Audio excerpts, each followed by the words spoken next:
Assalamualaikum warahmatullahi wabarakatuh. Salam jumpa BK di udara, kawan-kawan semua, sahabat-sahabat semua. Jumpa lagi di sini dalam teori dan pendekatan konseling. Hari ini kita akan membahas tentang teori dan pendekatan konseling realita. Bersama kami kelompok 2 di sini ada Febria Puspa Arista, ada Arif Kusmawan, ada Mila Kurotul, ada Sinta Nistiana, ada Siva Enggar Milinia, dan ada Kofifah Nur Mustafir, serta Pak Lupi Dwi Setiawan. Yang akan kita bahas dalam kesempatan kali ini berkaitan dengan konseling realita. Apa saja yang akan kita bahas? Ya, yang pertama ada sejarah dan konsep, yang kedua ada tujuan, yang ketiga ada ciri-ciri, yang keempat ada teknik-teknik dalam pendekatan, kemudian yang kelima ada peran dan fungsi konselor. Ditambah nanti akan ada pemaparan media untuk teori dan pendekatan konseling realita. Yang pertama berkaitan dengan sejarah konseling realita. Konseling realita dicetuskan oleh William Glasser yang lahir pada tahun 1925. Glasser memperoleh gelar sarjana muda dalam bidang rekayasa kimia, sarjana psikologi klinis, dan dokter dari Case Western Reserve University. Glasser mempublikasikan konsep konseling realita pada tahun 1961 dalam buku pertamanya yaitu Mental Health or Mental Illness. Glasser pada dasarnya menyebut konseling realita ini sebagai terapi realita karena didasarkan pada asal-usul Glasser yang merupakan seorang psikiater. Maka dari itu, ia memakai nama teori ini dengan terapi realita. Namun, banyak orang berbeda-beda dalam menyebutkan ini. Ada yang menyebut konseling realita, dan ada yang menyebut terapi realita. Maka akan menimbulkan pertanyaan apakah keduanya merupakan teori yang sama atau berbeda. Jika dilihat dari berbagai sumber, khususnya buku-buku mengenai konseling realita dan terapi realita, baik dari konsep utama, tujuan, ciri-ciri, teknik, peran dan fungsi konselor di sini pembahasannya sama saja. Hanya saja setiap orang memang berbeda-beda dalam memakai nama konseling realita maupun terapi realita. Pada dasarnya, konseling realita merupakan suatu bentuk teknik konseling yang berorientasi pada tingkah laku sekarang. Dan konseling realita merupakan suatu proses yang rasional. Klien diarahkan untuk menumbuhkan tanggung jawab bagi dirinya sendiri. Pendekatan ini memandang konseling sebagai suatu proses yang rasional. Dalam proses tersebut, konselor harus menciptakan suasana yang hangat dan penuh pengertian, serta yang paling penting, menumbuhkan pengertian klien bahwa mereka harus bertanggung jawab bagi dirinya sendiri. Konsep utama menurut pandangan Glasser adalah sebagai berikut. Yang pertama, manusia adalah makhluk yang rasional. Yang kedua, manusia memiliki dorongan untuk belajar dan tumbuh. Yang ketiga, manusia memiliki kebutuhan dasar. Yang keempat, manusia memerlukan hubungan dengan orang lain. Yang kelima, manusia memiliki motivasi dasar untuk mendapatkan identitas diri yang sukses. 6. Manusia selalu menilai tingkah lakunya. Yang ketujuh, manusia terikat pada 3R, yaitu responsibility, reality, dan right dalam memenuhi kebutuhannya. Tujuan. Pada dasarnya tujuan dari konseling realita adalah sama dari tujuan kehidupan manusia, yaitu individu mencapai sukses identity. Untuk mencapai sukses identity, diperlukan suatu rasa tanggung jawab dari diri individu untuk mencapai sukses individu. Dan dalam mencapai sukses individu harus mencapai kepuasan terhadap kebutuhan personal. Secara garis besar, tujuan konseling realita yang pertama, menolong individu agar mampu mengurus dirinya sendiri supaya dapat menentukan dan melaksanakan perilaku dalam bentuk nyata. Yang kedua, mendorong konseli agar berani bertanggung jawab serta memikul segala resiko yang ada sesuai dengan kemampuan dan keinginan dalam perkembangan dan pertumbuhannya. Yang ketiga, mengembangkan rencana-rencana nyata dan realistik dalam mencapai tujuan yang telah ditetapkan.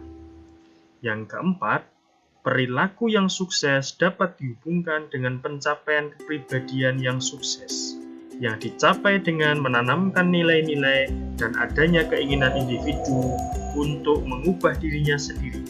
Yang kelima, terapi ditekankan pada disiplin dan tanggung jawab atas kesadaran diri sendiri. Beberapa karakteristik yang mendasari pelaksanaan konseling realita memiliki ciri-ciri. Yang pertama, penekanan pada pilihan dan tanggung jawab. Konselor realita menekankan pada pentingnya pilihan dan tanggung jawab individu dalam berperilaku. Yang kedua, penolakan terhadap transferensi. Konselor realita berupaya menjadi dirinya sendiri dalam proses konseling. Untuk itu, ia dapat menggunakan hubungan untuk mengajar para konseli bagaimana berinteraksi dengan orang lain dalam hidup mereka. Yang ketiga, penekanan konseling pada saat sekarang. Beberapa konseli datang ke konseling yakin bahwa masalahnya berawal dari masa lalu dan mereka harus merevisi masa lalu tersebut agar mereka dapat terbantu melalui konseling. Yang keempat, penghindaran dari pemusatan perilaku bermasalah. Pemusatan pada gejala-gejala perilaku bermasalah akan melindungi konseli dari kenyataan hubungan saat ini yang tidak memuaskan. Yang kelima, penentangan pandangan tradisional tentang penyakit mental. Konselor realita menolak pandangan tradisional bahwa orang yang memiliki gejala masalah fisik dan psikologis adalah orang yang sakit secara mental. Teknik yang pertama, melakukan permainan peran dengan konseling. Yang kedua, menggunakan humor. Yang ketiga, mengajukan pertanyaan-pertanyaan. Yang keempat, tidak menerima alasan-alasan tingkah laku yang tidak bertanggung jawab. Yang kelima, berperan sebagai model dan guru. Yang keenam, menentukan struktur dan batasan-batasan pertemuan konseling. Yang ketujuh, melibatkan diri dalam perjuangan konseling mencari hidup yang lebih efektif. Yang kedelapan, mengkonfrontasikan tingkah laku konseling yang tidak realistis. Yang sembilan, memberikan pekerjaan rumah untuk dilaksanakan konseli pada waktu antara pertemuan satu dengan pertemuan lainnya. Yang ke-10, meminta konseli membaca artikel atau bacaan tertentu yang relevan dengan masalah yang dihadapinya. Yang ke-11, membuat kesepakatan sebagai kontrak antara konselor dan konseli. Yang ke-12, memberikan tekanan tentang pentingnya tanggung jawab konseli dalam membuat pilihan perilakunya untuk mencapai keinginan dan tujuannya. Yang ke-13, debat konstruktif. Yang ke-14, dukungan terhadap pelaksanaan rencana konseling. Dan yang ke-15, pengungkapan diri konselor dalam proses konseling. Selanjutnya, peran dan fungsi konselor. Fungsi konselor dalam pendekatan realita adalah konselor melibatkan diri dengan konseli serta bersikap direktif dan didaktif. Konselor berperan sebagai guru yang mengarahkan konseli agar memperoleh apa yang dia harapkan dan mengkonfrontasi sehingga konseli mampu menghadapi kenyataan. Di sini, konselor sebagai terapis sekaligus fasilitator yang membantu konseli agar bisa menilai tingkah lakunya sendiri secara realistis. Untuk selanjutnya akan kami tampilkan penggunaan media BK Kreatif untuk teori dan pendekatan konseling realita. Assalamualaikum warahmatullahi wabarakatuh. Waalaikumsalam. Oke, di sini kami berdua akan mencoba menjelaskan atau menerangkan mengenai media konseling realita. Jadi kan sudah dijelaskan di depan tadi terkait pendekatan konseling realita itu seperti apa, seperti itu. Nah, di sini kami memiliki yang namanya apa, Mbak? The Thinking Well. Artinya? Roda berpikir. Ya. Oke, sebelumnya saya Mila Qurratul Aini dan teman saya. Saya Khofifah Nur Mustakfiroh. Ya. Jadi di sini tadi ada namanya The Thinking Well. Ya, jadi di sini seperti namanya ada roda berputar. Nah, di sini udah ada Roda pastinya. roda yang isinya ini ada pernyataan rasional dan juga irasional. Dan sisanya ini nanti si konseli mengisikan keinginan atau kebutuhan apa yang ingin mereka capai, seperti itu. Nah, seperti di sini kan tadi ada ini card rasional, yang di bawah ada card irasional, yang sebelahnya lagi ada motivasi card. Jadi agar memotivasi konseli atau klien untuk bertindak lebih baik lagi ke depannya. Oke, jadi kita langsung aja simulasi ke medianya ya. Jadi kita umpamakan saja Mbak Khofifah ini sebagai klien atau konseli dan saya sebagai konselornya. Kita akan mengaplikasikan The Thinking Well ini. Oke. Jadi Mbak Khofifah, Ya. di sini saya memiliki media yang sangat menarik sekali. Jadi nanti Mbak Khofifah boleh memutar 2 kali putaran, ya 2 kali putaran. Di sini ada irasional, liburan, rasional, dan ini tadi ada beberapa keinginan Mbak Khofifah seperti cum laude, lulus PIMNAS, dan ingin liburan. Jadi nanti Mbak Khofifah dapat yang mana, nanti kita tanya-tanya untuk bisa ngambil di card rasional maupun irasional, seperti itu ya. Oke. Oke, saya coba ya. Ini putaran pertama. Ya, putaran pertama. Wah, Rasional. oke, rasional. Oke, silakan Mbak Khofifah ngambil card rasional 1. Oke. Kemudian akan saya bacakan ya. Jadi di sini adalah aku ingin hasil ujianku bagus. Aku harus rajin membaca dan belajar. Oke, dari pernyataan ini kira-kira Mbak Khofifah setuju nggak sih?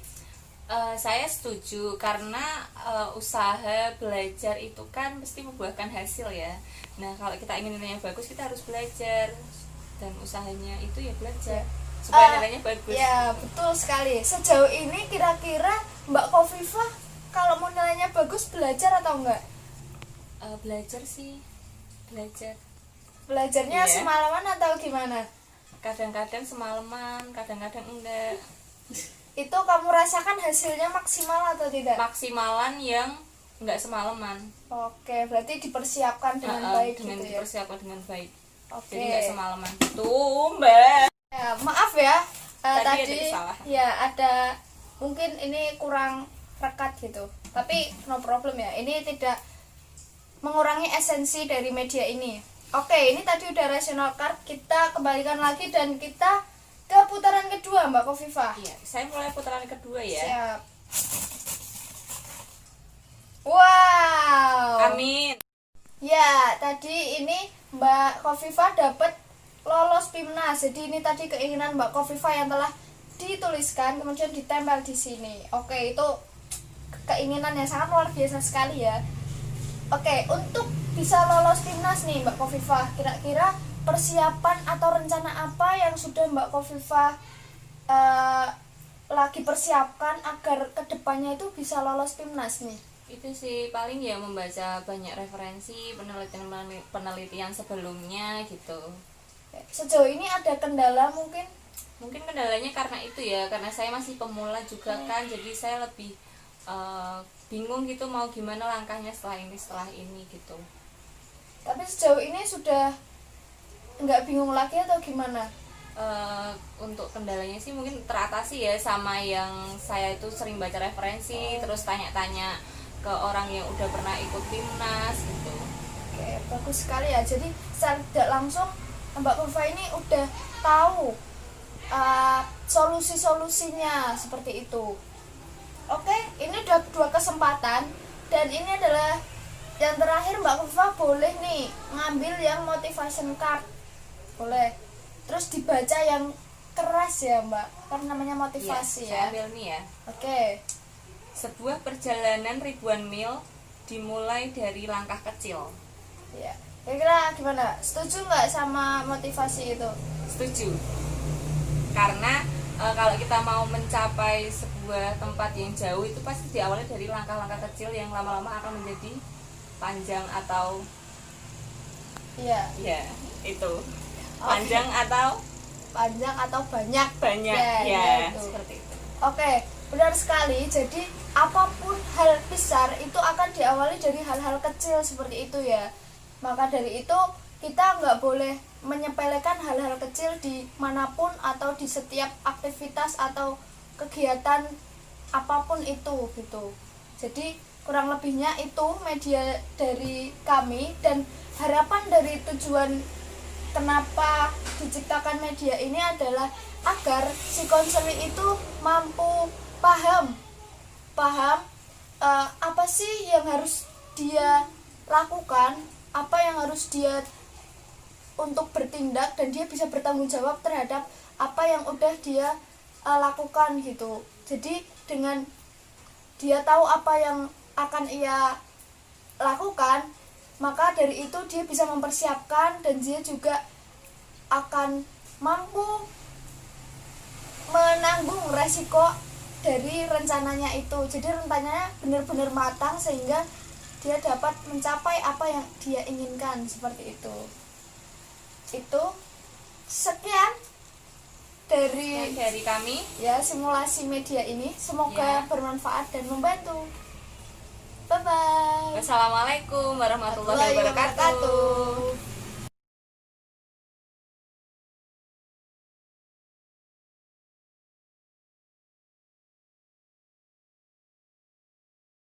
Demikianlah pemaparan dari kelompok kami tentang teori dan pendekatan konseling realita. Kurang lebih kami mohon maaf. Salam jumpa PK di udara selanjutnya. Wassalamualaikum warahmatullahi wabarakatuh.